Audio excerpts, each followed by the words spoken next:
ዩናይትድ በዚህ ክረምት ዝውውር ላይ የሚድፊልደር ሪቢልድ እንደሚያደርግ ሁላችንም እናውቃለንና አሁን ላይ ዩናይትድ ሴንትራል ሚድፊልደር ያለው ኮቢ ሜይኖ ብቻ።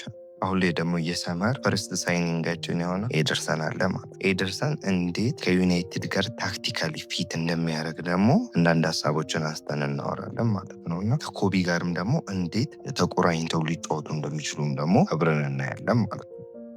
ኤደርሰን እንደሚታወቀው ከአትላንታ ቤት ኬሪየሩን ከ2022 እስከ 2025 ድረስ እስከ ዘንድሮ ሲዝን እስከ ማለቂያ ድረስ አትላንታ እንደተጫወተ ነው። ኤደርሰን ምን አይነት ሮሎችን ሲጫወት ነበረ እዛ ብለን ቼክ ስናረግ በ2022 ላይ ያው የገዙበት ዓመት ነበረ እና በጋሶሊኒ ስር 1 ጎልና 1 አሲስት ነበረው። እንዲሁም ደግሞ 3-4-3 የሆነ ፎርሜሽን ውስጥ ነበር የሚጫወቱት እና ከነ ዲን ሮን ጋር የሚጫወቱበት ተጣምሮ ማለት ነው ደብል ፒቪት የምንለው። እንዲሁም ደግሞ በቀጣይ ዓመት ላይ ደግሞ ዩሮፓ ሊግ ታይትልን ያሸነፉበት እንዲሁም ደግሞ በዛ ሲዝን ደግሞ 6 ጎልና 1 አሲስትን ያደረገበት ምርጥ ዓመት ነበር።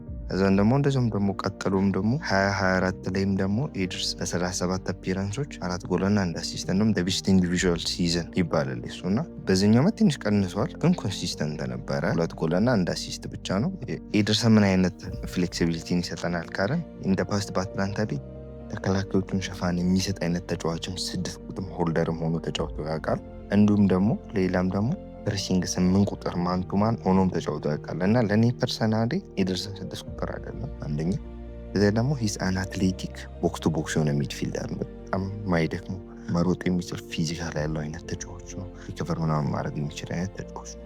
በማይክል ካሪክ ስር ደግሞ 4-2-3-1 ፎርሜሽን ደግሞ ኤደርሰን እንዴት ፊት እንደሚያደርግ ደግሞ ማይክል ካሪክ ሚድፊልደሩ ሊኖራቸው የሚገባውን ኳሊቲ ብሎ ሲዘረዝር ከሰማችሁት ኮምፖዠር ወይም ደግሞ ይሄ እርጋታ የምንለው ፕረስ ሬዚስታንት፣ አትሌቲክ፣ ዲፌንሲቭ ሴኪሪቲ የሚሰጥ ፊዚካል የሆነ ሚድፊልደርን ይፈልጋል። ከዚህ ውስጥ ኤደርሰን የትኛውን አያሟላም ብንል ፕረስ ሬዚስታንት አይደለም፣ በቃ ሳይድ ቱ ሳይድ ኳስን የሚሰጥ ነው፣ ሪስክን የሚወስድ አይደለም፣ ፕሮግሬሲቭ ፓሶች የሚችል አይደለም እና ከዩናይትድ ጋር ደግሞ እንዴት ፊት ያደርጋል ብለን ስናስብ ዩናይትድ ምን አይነት ጨዋታን ይጫወታል? ከኮቢ ጋር ስናረገው እንደሚታወቀው ካዝሚሮ ከኮቢ ጋር ሲሆኑ አብዛኛው ጊዜ ሚድ ብሎካችን 4-4-2 ነው። ሁለቱም የስፒድ ፕሮብሌም ስላለባቸው ዊንገሮቻችን ምንድነው እሱ እንዳለ ስፔሶችን ሀፍ ስፔሶችን ያጠቡና ግራውንድ ከቨሬጅ የሚያደርጉትን ኤሪያ ያሳንሱላቸው። እንደዛም ከሆነ አንዳንድ ጊዜ ፕሬሲንግ ላይም ደግሞ አይታቸው ከሆነ ወይ ኮቢ ጥሎት ካዝሚሮን ወደ ፊት ለፊት ፕሬስ አያደርግም።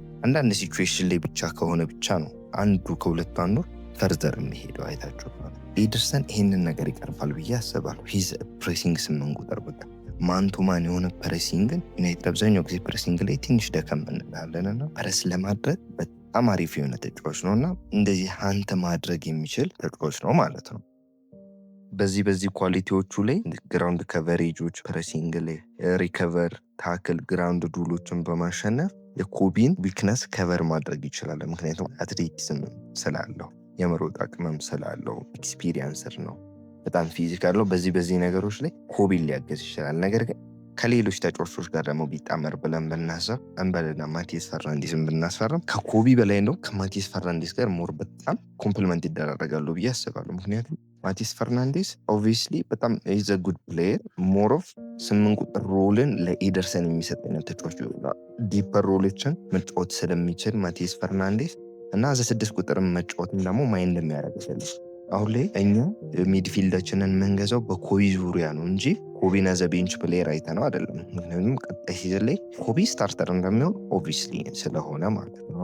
ከማቲያስ ፈርናንዴዝ ጋር ነው ሞር ኮምፕሊመንት ይደረጋል እንበልና ደግሞ ቀጥሎ ደግሞ ኦሬሊያን ቹዋሜኒ ደግሞ ከወሰደ ከማቲያስ ፈርናንዴዝ በላይ እንደውም ሞር ከቹዋሜኒ ጋር በጣም ይጣጣማሉ ኢንተርምስ ኦፍ ዲፌንሲቭ ግራውንድ ከቨሬጅ እንደዚህ ፕረስ ማድረግ ማስጨነቅ ላይ ከኋላው ጎበዝ 6 ቁጥር እና 6 ቁጥር የሆነ ተጫዋች ስላለው ቦር በጣም አሪፍ ይሆናል። ግን የነዚህ ሁለቱ ጥምረት ላይ ችግሩ ምንድነው? ሰው ቦል ፕሮግሬሽን ላይ ሁለቱም ብዙ አይደሉም።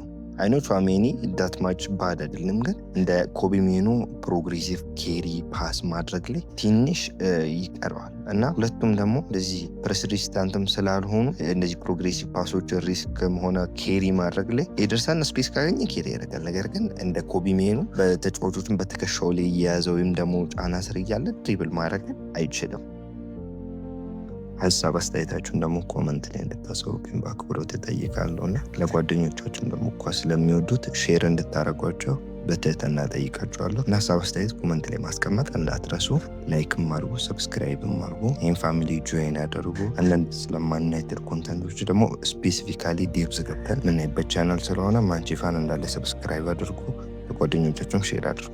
እስካሁን ድረስ ስለተከታተላችሁ በጣም ነው የማመሰግነው። ቀጣይ ሳምንትም ደግሞ በተለያዩ ሀሳቦች እንደዚህ አይነት ሀሳቦች ላይ እስከምንገናኝ ድረስ ደህና ሁኑ።